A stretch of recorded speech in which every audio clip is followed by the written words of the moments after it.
Well, welcome to the low appraisal and a hot market class for today. So we'll start off with a few intro slides and then I'll turn it over to Mark, the appraiser that's going to be teaching the class. Just wanted to remind everybody that you've got the cbdanforth.com/events page to sign up for upcoming events. We have the Sphere of Influence, which will be on April 22nd from 9 to 12. It's being taught by Coldwell Banker. It's a great class. It's being done virtually this time. We had it done live in Bellevue a few years ago. And it was really good material. Then we also have the 2010 with Kevin. That is on May 4th from 11 to 11:30. If you've never been to one, it's worth your time. He spends 20 minutes on a topic and then he leaves time at the end for question and answer. So once again, you can sign up for all of our events at cbdanforth.com/events. Want to remind everybody about the Ultimate Referral Jackpot. It's still going through July 15th. There are prizes every month and big prizes at the end of it. All you have to do is talk to one of the managers or send them an email or text them the name and contact information for a broker that you think might be a good fit for CB Danforth or somebody that might be interested, and we take it from there. So without any further ado, I will turn it over to Mark, who is the appraiser that is teaching the class. Hello, my name is Mark Copcho. I'm managing partner of Sterling Appraisal Group. I've been appraising real estate for 30 years, so I've been around and have seen quite a bit. I'm here to help you deal with what happens if a property comes in with a low appraisal value. Hopefully this will be interesting and we'll have lots of fun, and let's move through the slides. So I failed to mention that Stacy Kutlis is in the room with us as well. So we will be interrupting Mark on a regular basis, I'm sure, with questions and clarifications. And as usual, if you've got questions or if there's something that you would like clarified or more information about from Mark, please use the Q&A at the bottom of the screen. Thank you, Tom. There was one ahead. Okay, so as a real estate appraiser, my clients are the banks, mortgage brokers, credit unions, and our job is to assess the collateral for the loan, which is the house, and provide the lender with the estimated value. What I like to tell clients, homeowners, I'm kind of like the Kelley Blue Book of Homes. I'm there to give the bank an estimated value so they can assess the risk and collateral and determine if they want to make a loan.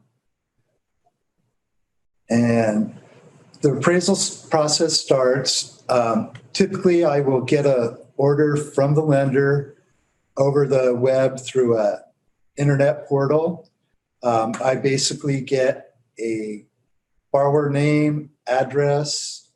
When it's a purchase loan, they will provide the purchase and sale agreement for me to look over and verify things. And once I get the order, what I typically will do is start researching the subject property. And how I do that is I use most of the local data sources that you guys use. I do have access to the MLS. I use county records. I use, let's see, what else do I use? That's pretty much it. And so what I'll do is I'll pull the records, see what type of property I'm dealing with. And once I figure that out, I start looking for comparable sales. And for us, how we determine what is a comparable sale is the lender gives us guidelines and criteria. I'm sure a lot of you agents have heard, within 1 mile, within 6 months, you want to be plus or minus so many square footage, got to be plus or minus year built, room count, stuff like that. And once I have all my preliminary data, I will go out and look at the property. Back in the old days, you guys used to meet me and open up the house for me and we chit chat. Nowadays, I have my MLS key and I typically go out there on my own. Sometimes the seller's there that will let me in and I will inspect the property. When I'm inspecting the property, things that I look for, the quality of construction, the overall condition of the home, look for any recent updating, remodeling. On the flip side, I look for deferred maintenance, any repairs that might need to be made for the safety and saleability of the home. After I go through the property, I'm taking pictures, I'm taking notes, I'll measure the outside of the property, and that's pretty much the inspection of the property. Typically, it'll take about half hour to 40 minutes for your typical home, two-story subdivision home. Unique properties, large properties, equestrian properties. The inspection will take longer because you have to go through the outbuildings. Bigger houses take longer times to measure and stuff like that. After I inspect the property, the lender makes me drive the comparable sales, and I'll drive by the property, take a picture of it, prove I was there. And at that point in time, I'm looking at the comparables. I'm looking to see how they compare to my subject property. Do they look nicer from the street? Have they had updating? Is there any factors around it that might affect the property? Are they on a busy street? Do they back to a freeway? Maybe are they a waterfront property? We take that all into consideration when we're doing our property inspection and comparable inspections. After that, I'll go back to the office and compile an appraisal and deliver the report back to the lender. Okay, so this is an appraisal report. This is a property I appraised. It's a Federal Way Rambler. I'm sure you guys have seen lots of these. That's the title page. So this is the front page of the appraisal report. The top part, I'm describing information about the property. It'll have the property address, the borrower's name, the seller's name for owner of record, and whether it was listed for sale in the MLS or not. The second part there where it says contract, this is where I analyze the contract. I tell them how many pages it was. Was there an escalation addendum? Was there the Form 22D and stuff like that? And then we'll move on. The second section describes the neighborhood, the neighborhood boundaries, what the price range of homes are, what the age range is, and just the general percentage of land use. Federal Way is a neighborhood that's mostly single family. It has some 2 to 4 and multifamily and commercial. And so that's to give the bank information on the neighborhood. The next section is, describing the subject site, tell how big it is, does it have any views, the zoning, this is important because lenders are concerned that if the property is not properly zoned, if the house burns down, will they be able to rebuild it? And most of the time they can. There are things in the zoning and zoning code that will describe, the minimum lot size, what happens if it is below the minimum lot size? Is it grandfathered in, because it was platted before the new zoning went in? And so that's the type of stuff I look at. The other things, street, sewer, that type of stuff. And this part here for the improvements, that's where I describe the home, what it's made of, the quality of the materials, the condition, room counts, garage, appliances that are included. There's describe the condition of the property. In the old days, we used to rate it good, bad, fair, very good, new. We work on a condition scale, and it goes C1 through C6. C1 is new construction, never been occupied. The moment someone moves in, it becomes a C2, which is like very good condition, or if it's an older home, a gut remodel would make the home a C2. The next line down would be C3, well maintained, has had some updating, but not recent. And then where we deal a lot with is C4, average quality or average condition.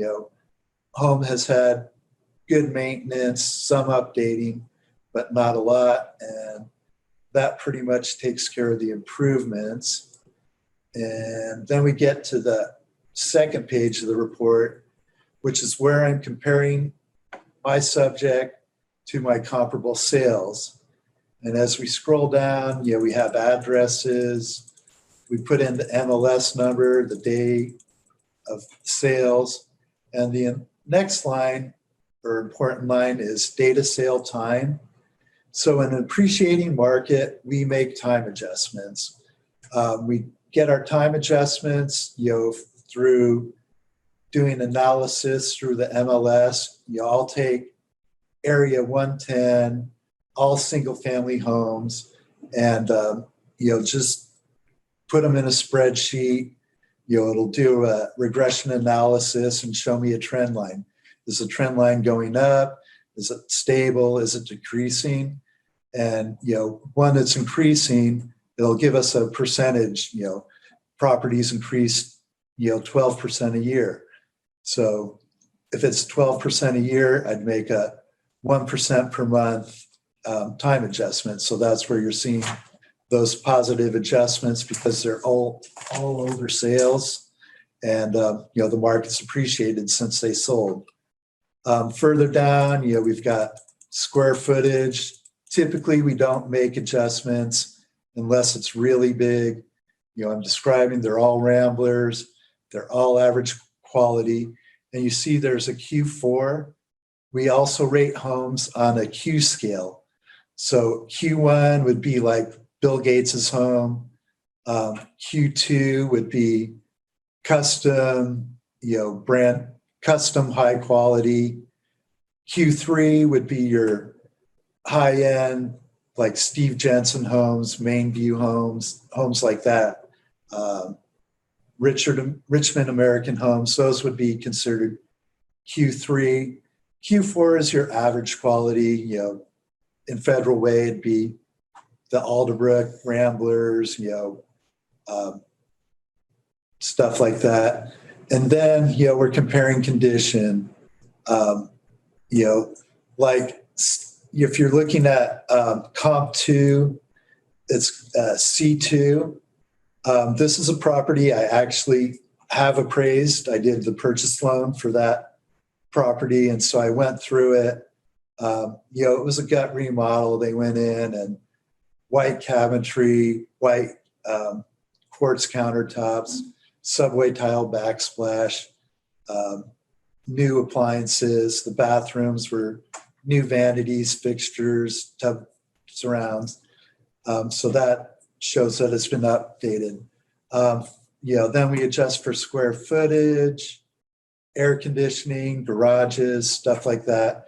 And you look along the bottom line, there's my range of adjusted values. It's pretty tight, $10,000. Because our properties, I think it's listed for 480. I went to the high end of the value range because it's an appreciating market. And so that's kind of the sales grid that you see. We move, there's some more sales. The last thing we'll do, we have to say if the utilities were on, water heaters strapped, are there, chipping, peeling paint? That's where we put that type of information in this comments. And we scroll down a little further. Lenders will make us do a cost approach. So in the cost approach, we use Marshall and Swift, it's a cost data. I go through that. We got the land value that I developed through land sales and allocation. I went to the book, it said it's about 142. And if you look, the cost approach is less than what it's appraised for. And I've been seeing this happen a lot in this market. And what it is prices are increasing so fast that the market, cost isn't reflected. And that's pretty much an appraisal. Thank you for going through that. So let's talk about some important factors of an appraisal. What are the main focus when you're completing your appraisal? Okay, as in real estate, location, location, location. The neighborhood, if you're in like Alderbrook, you try to stay in Alderbrook. You don't want to go into Twin Lakes because that neighborhood has a golf course, the parks, better quality homes, stuff like that. Other things, views, Federal Way going down towards the water, Marine Hills, you have water views, waterfront, busy roads. Those are things that external factors. Other things we look at is quality of construction, condition, bedroom count, bathrooms, garage, fireplaces, stuff like that. And, we have features that add value. Appraisers have kind of a different perspective than real estate agents do. Things that will add value, ADUs, quality definite, the fireplaces, basements, they do add some value, but, in the scheme of things, not that much. Basically what adds value, quality, condition, square footage, those are the main things we look at. So what can somebody do? What's the most bang for the buck that somebody can do before an appraisal or before a listing to add value to the property? Yeah. I mean, any recent updating, that's, your biggest, kitchen remodels, bath remodels, if you're trying to, just get the house cleaned up, look good, fresh paint, all that stuff adds value because we're mainly comparing condition. That's where one of a big value, that's where you can get your most bang for your buck is any updating, adding square footage. It gets expensive. Anytime you go outside the walls, you're adding money, and the cost of doing an addition doesn't really reflect in the additional value. So best bang for your buck, kitchen, bath remodels, and then just simple updating, paint, carpets, stuff like that will get you. We had a question come in. How does an appraiser value solar panels generating certifiable income? We look at solar panels. We look at, basically a cost analysis, what am I trying to say? The savings that you get from having the solar panel. We'll do an analysis to see how much you're saving and then do I think it's called time analysis. But in actuality, the market doesn't really reflect solar. I mean, so the question was specifically with a certifiable income. So what they're saying, what I'm reading into that is they have enough panels on the roof that they're offsetting the expense of their own power and actually selling a little bit back to the utility. Right. And, even then when you're selling solar energy back to the power company, my partner has a house. He's got like a 30 panel array on his house. And, he does send money back, but the the market doesn't really see it value added. It's like, it's a nice feature for the home to have, but I don't think buyers go out looking for, oh, I need a home with solar panels. You know, if they see a home, they're like, yeah, that's nice. But, you know, most buyers don't go out shopping for solar panels. So that's how a buyer would look at it, but we're asking how an appraiser looks at it. Are you going to add value to the appraisal because they have no power utility bill and they're actually making a couple $100 a quarter on it? Right. But, you know, we're doing market derived adjustments. So if the market doesn't reflect an additional value for the solar panel, it's kind of hard to make an adjustment and justify it to the underwriters and, you know, lenders. So I have a question about school districts. This question came in. Do you take into consideration school districts? For example, if you're in Newcastle, you may be in the Renton School District or Bellevue or Issaquah. Is that taken into consideration by appraisers? Well, you know, once again, you know, it goes to location. So, you know, we try to stay as close to the subject as possible. Mm-hmm. So if all my comps will be in the same school district, you know, that way. You know, I know there's some properties that would, you know, be close to the borderline of a school district. Mm-hmm.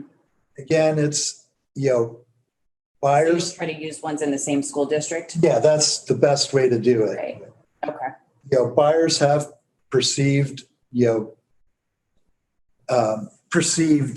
premiums for certain school districts. Mm-hmm. But that's people with kids, you know, older couple, they don't care about the school district, you know. So what we try to do is minimize the number of adjustments that we're making in the report. And so we're trying to stay within the same school district within the same neighborhood, so we don't have to make that adjustment. Now, what about features that do not add value? Time to go to the next slide. You know, I know this is something that has been a misconception that some people thought swimming pools added value, but it actually does not add value to a home. that is correct.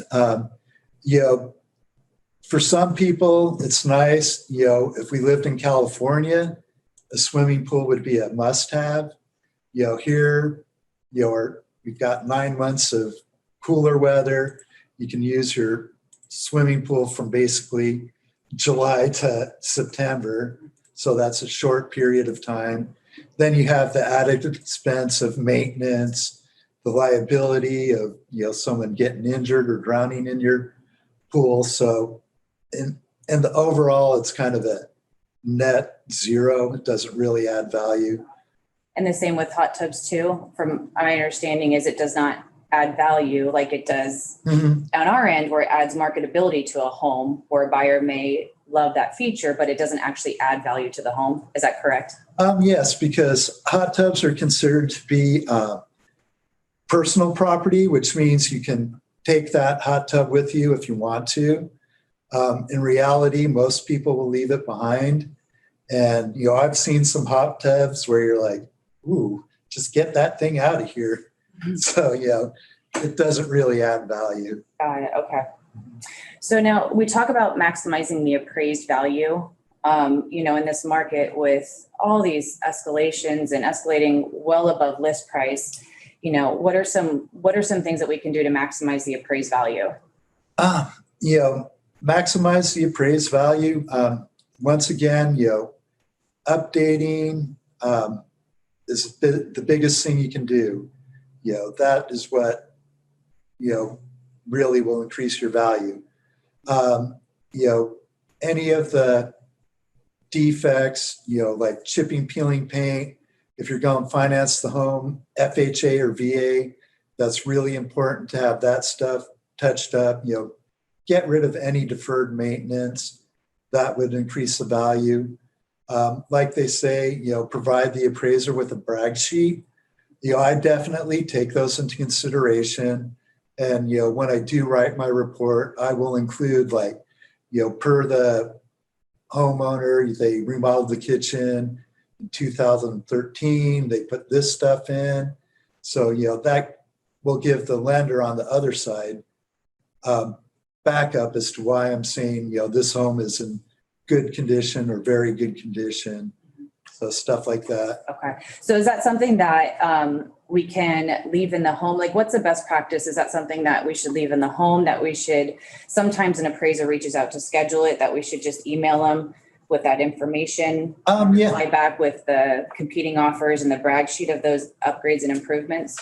I mean, I've done it where, when I'm setting up the appointment, I'll ask the agent I'm talking to, the listing agent, were there multiple offers? If they were, how much they were for. And, what that does is it gives us an indication of what the market is saying, because say there's 10 competing offers and you have like three or four clustered around the same, 10,000 mark. And then you have some of the higher ones. And, then we look at it and like, okay, they accepted the highest offer with no Form 22, no contingencies. We're looking at this going, oh my God, this is going to be a headache. Because appraisers don't like to come in low. I mean, in my practice, I will do everything I can to get the value up there within reasonableness. I mean, my work is scrutinized by underwriters, review appraisers. So, and they've been in the business a long time. They know the tricks. They know the ways we kind of pump value up. And if you get too out of hand, they'll slap you and go, well, provide us with another comp to support that value. And then I have to go out and, find another comp, and it's just a big hassle. So we don't like to have to do that. And do you factor in pending deals? Yes. I mean, in this market, pendings are actually our best data for what's going on in the market. The property was marketed through the MLS. It had exposure. It probably had the same number of offers that our property did. And so, that's our best type of information as to what's going on in the market. And one thing that really helps us is, the MLS doesn't catch up with, when we see a pending price, it's just the list price. It could have gone for $30,000, $40,000 over, but we don't know it. So as part of my job, I will call the agent to verify, and I'll ask him,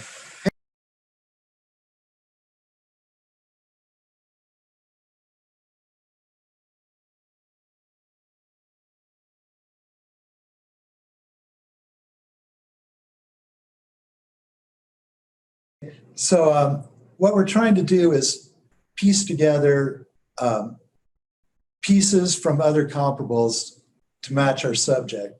So like if my log house had a 10-stall barn and a covered riding arena, try finding a log home with a 10-stall barn and a covered riding arena. Probably not going to happen. So, I'll find maybe a rambler that's nowhere near the square footage, but it does have that amenity. So what's the minimum amount of comparable that you need to make it a comparable? What are the features that need to be a comparable in a market where you don't have a direct comparable? The minimum, I mean, whatever it takes, basically. Yeah. Okay. So what's the priority? And when you don't have one, what do you do first? Do you widen the circle, or do you look for something that's vaguely close? What's the most important, the top three characteristics that you kind of go down that checklist? Okay, so for me, in this increasing market, the most recent sales are your best comparables. Then it goes like site size. If you're on acreage, you don't want to compare it to subdivision lots. So you saw the grid in the appraisal. So we just go down that and try to find a comparable to tick, each little thing.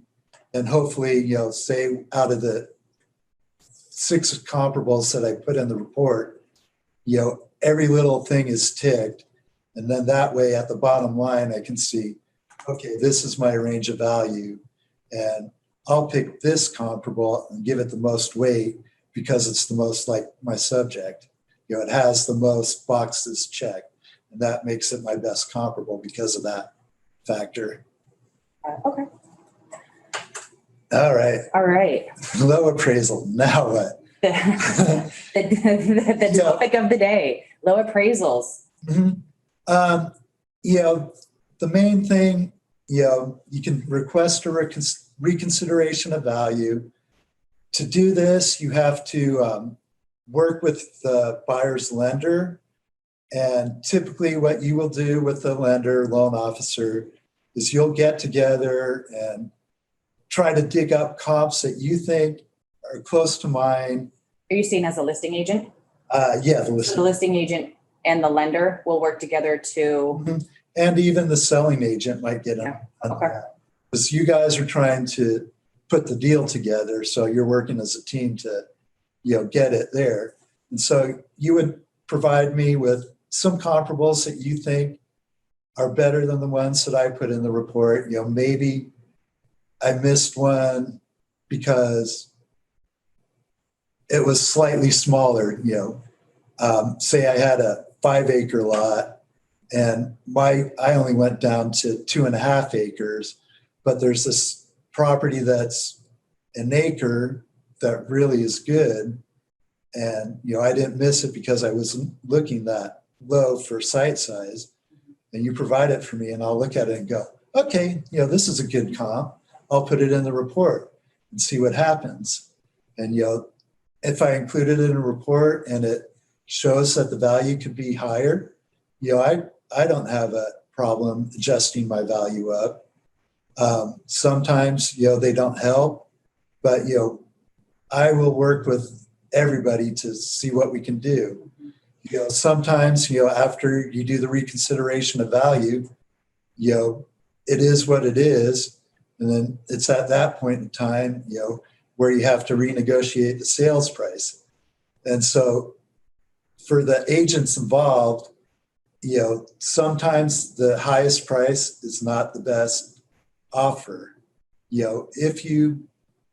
If you're looking and you see everybody, you have your 6 offers within this range, you look at those offers and then go, okay, who has the strongest offer? Who's got the 22D? Who's willing to escalate? So that's the offer you want to take, is the strongest offer that is the most reasonable offer. Sometimes that high offer, the seller wants to take it, but if you take the high offer and you have to renegotiate the sales price down, it didn't help them out. And maybe that offer will fall through and then you have to go to a backup offer. Right. And so when we present back to the reconsideration of value, when the brokers collect their own data, do they send that to the lender? And is it the lender that passes it on to the appraiser? How does that information get passed back for the reconsideration of value? Okay, so appraisers, I would say, we're kind of like boys in the bubble. Mm-hmm. They want to protect us and Mm-hmm. not have us be influenced by anybody involved in the transaction, Mm-hmm. the loan officer, the agent. So they have their processes. And, I get the reconsideration of value from the lender, through the same portal that I got the order from.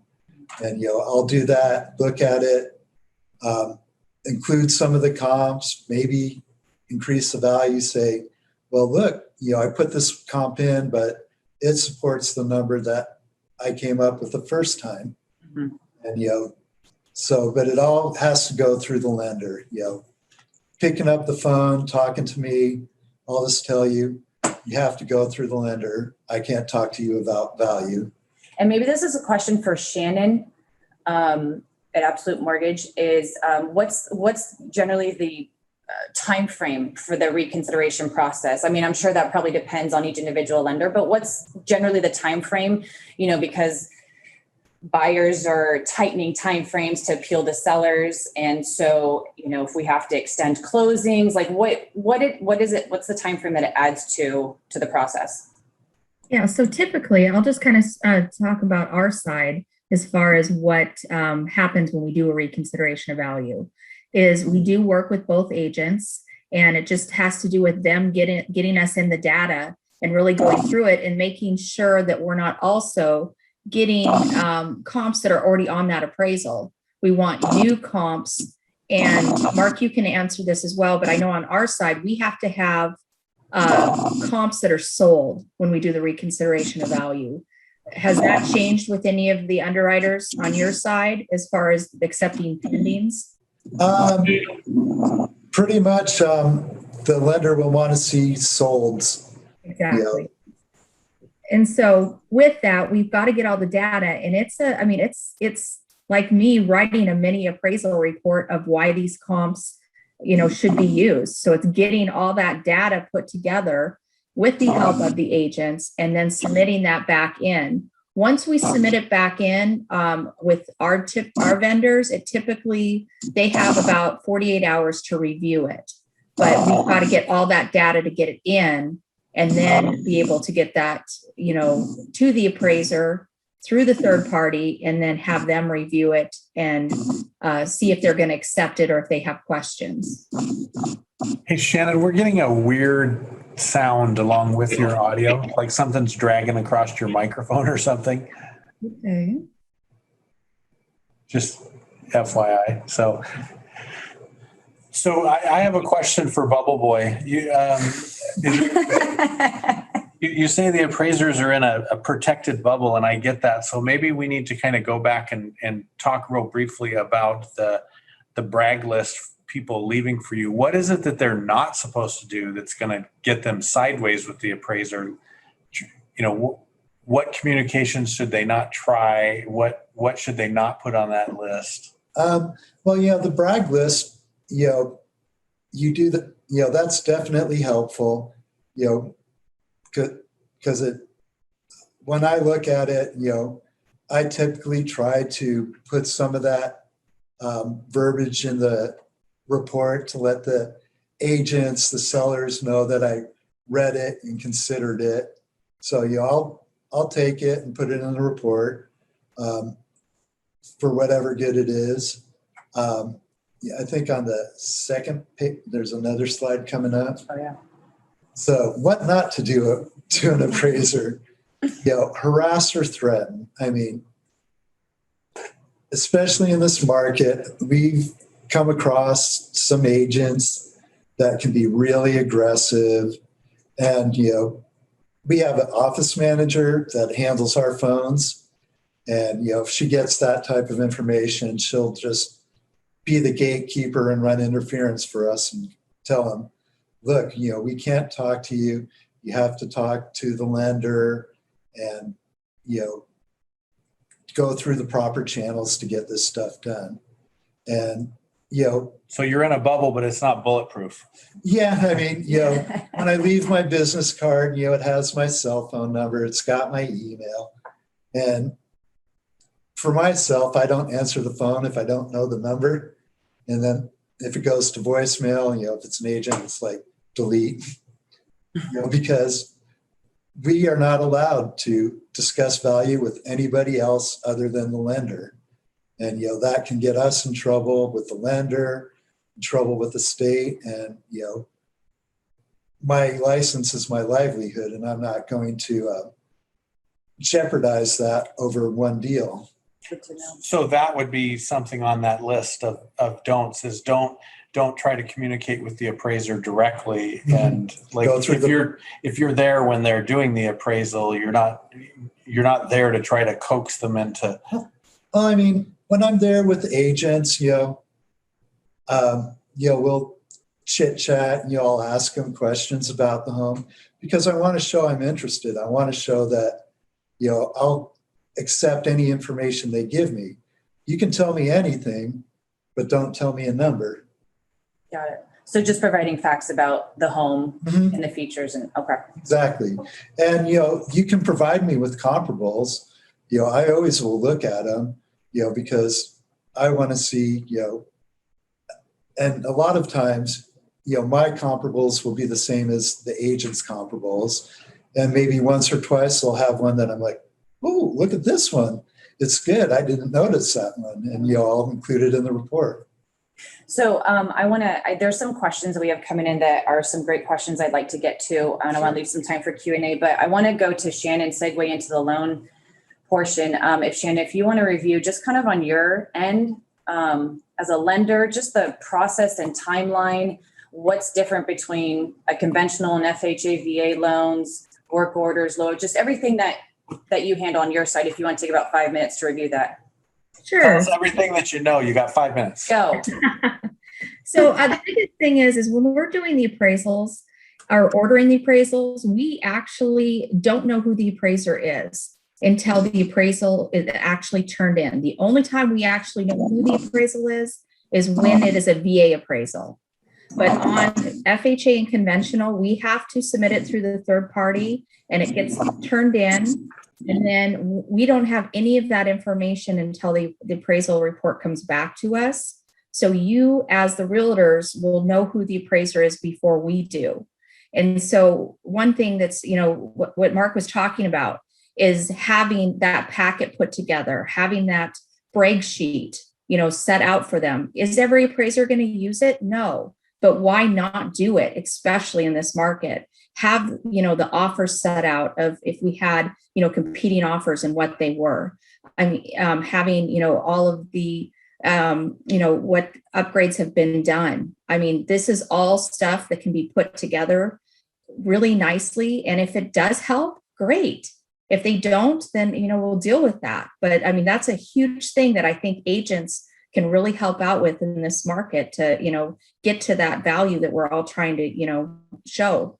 As far as conventional loans, it's just, they're not going to be as picky, but again, even with FHA, VA conventional, if there is an issue with structure or safety, it's going to get called on all three. I mean, there's certain things that are going to get, looked over, I think, on conventional, but that's a huge thing that you can't just throw something on. And there could be work orders on, even on these, in this market, if there is something structural or safety concern with the house. I have done a ton of, reconsiderations of values, and they are a lot of work. So you have to have the participation of both agents to be able to put these together and get the right data that's going to help the loan. Because one thing I've noticed that Mark didn't touch on is, when you're going through, you guys are going through trying to come up with value. You guys come off of a square footage. That's not the formula that appraisers use. So I have agent after agent saying, well, it's this price per square footage. That's not how an appraiser works. And so just, it has, these are typically 50, page reports that have a lot of data, and the square footage is in there, but that's not the main component of how they factor the value. And then the other thing is just really working with the lender. This is a tough market right now. With all the buyers I have right now, I'm talking with my agents, on every single offer. We're going through and strategizing. Do they have money if it comes in low? Can we switch it to a 5% down versus a 10% down? It's really talking with your lender and making sure you have a backup plan if the appraisal does come in low, so that you will be able to get to that finish line with your client. I'm running on every single offer my buyer's agents are putting in. I'm running the numbers and talking with them about, what is our backup plan if the appraisal does come in low? Is this a reasonable, offer to get accepted? So it's really talking with your lender in this market to make sure everything is, going to get us to the finish line, and we're just not doing all this work up front to have it fail on the appraisal. Is that 5 minutes? Yeah. You covered it. I'm looking at the question. All right, I want to go back through a couple of these questions that we got that came in. Mark, going back to, I don't want to get into a bunch of specifics, so just a quick answer. How, as quick as you can, how do you assess the value added by an ADU or a DADU? The ADU, we will look at, the square footage, the bedroom, bath count, and we will typically adjust it at about the same adjustments that we're making for the main house. The income stream, it's hard to prove. We don't have the data to get that, so we can't do a, adjustment for, the value of the income stream coming in. I know a lot of people, I did a house over in Northeast Tacoma, which was a crazy house. It was a rambler. They converted the garage into like 2 little crazy rooms with a bathroom, and they had a detached garage that they made into a DADU. So there was the house, 2 kind of little studios in the house, and they were basically running it as an Airbnb. And, there's no way you can, verify the income stream or anything like that. So you just have to treat it as a regular house. And then the other thing is we weren't sure if the conversion of the garage and putting in the second bathrooms, were all done with permits. I couldn't find anything through the city or the county. So, but I treated it as living area and made adjustments and came up with the number. All right. I had someone else ask about air conditioning units. Do those add value to a home? I will make an adjustment for an air condition. Typically about 50% of cost new, depending on how new the air conditioner is. They do definitely add value to the home. It is another marketing feature. In climate change, it's like a house with air conditioning versus a house without air conditioning. The person would take air conditioning every time. Mm-hmm. Is you talk about this market, and obviously this market, homes are selling well above list prices and comparable sales. How do you factor in the market? Is that something else that and a broker could supply certain data points to the appraiser like they would a list of upgrades in the home, just to what the market's showing? For appraisers, we love data. So, the more data you give us, we're happy to wallow around in it. And, whether you use it or not, yeah. more information, the better. Right. Exactly. Okay. What are the appraiser requirements for providing the number of solds or pendings used? Is there a certain number? That's typically dictated by the lender. When I started appraising, it was 3 and done. That was the way it is. It's slowly creeped up to where my typical report will include 6 comparables. Of those, 1 or 2 will be pending sales. And that's kind of lender dictated. Got it. Okay.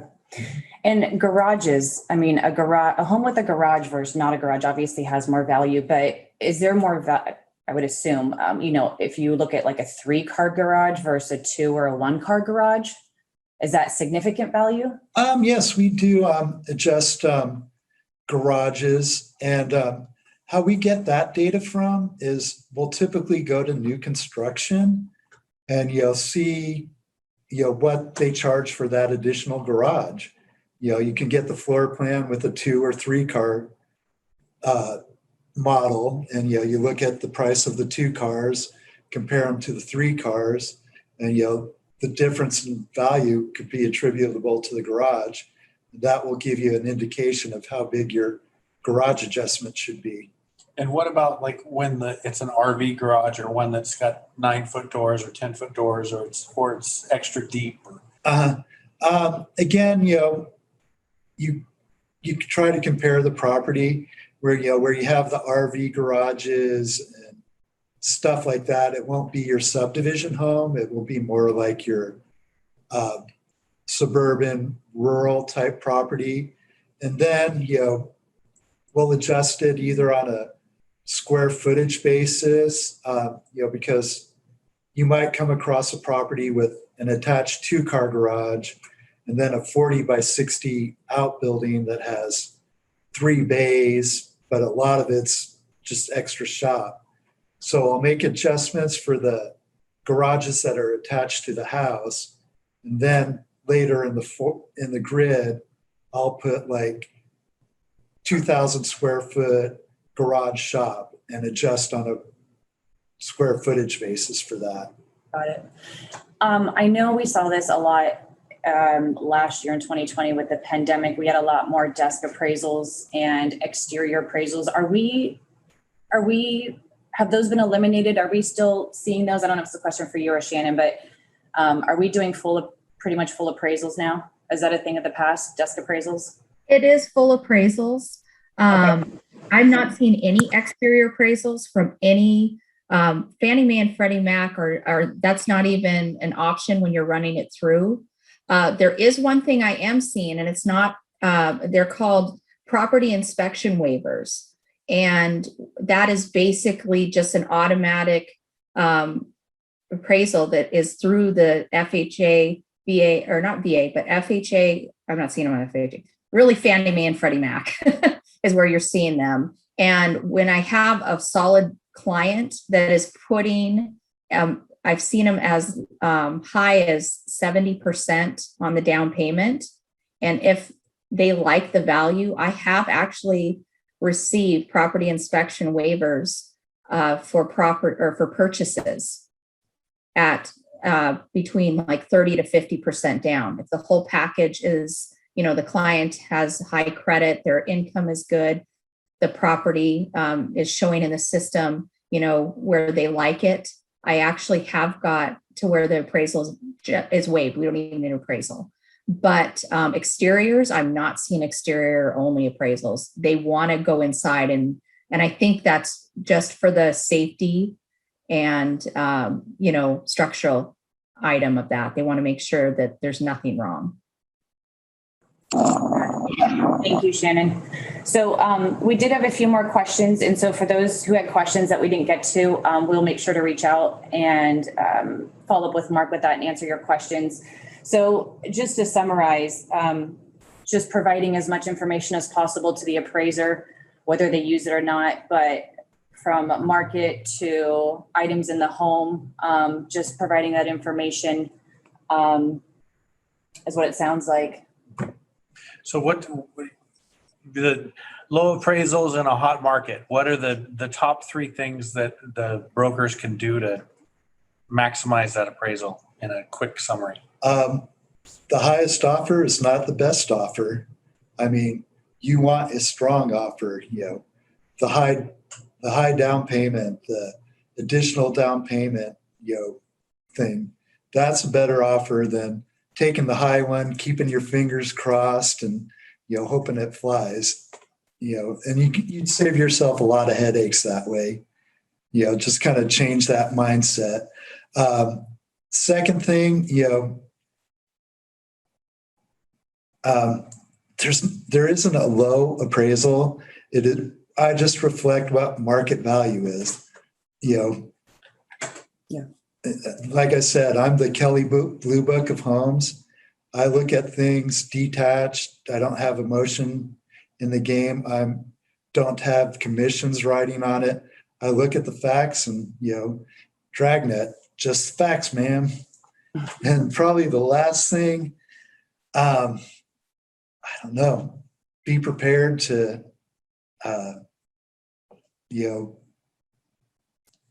show your buyers lots of homes. There was the big article in Seattle Times on Sunday. I'm not sure how many of you read it, but, they spelled out in pretty good detail, what to expect and, how to manage, getting your offers through in the hot market.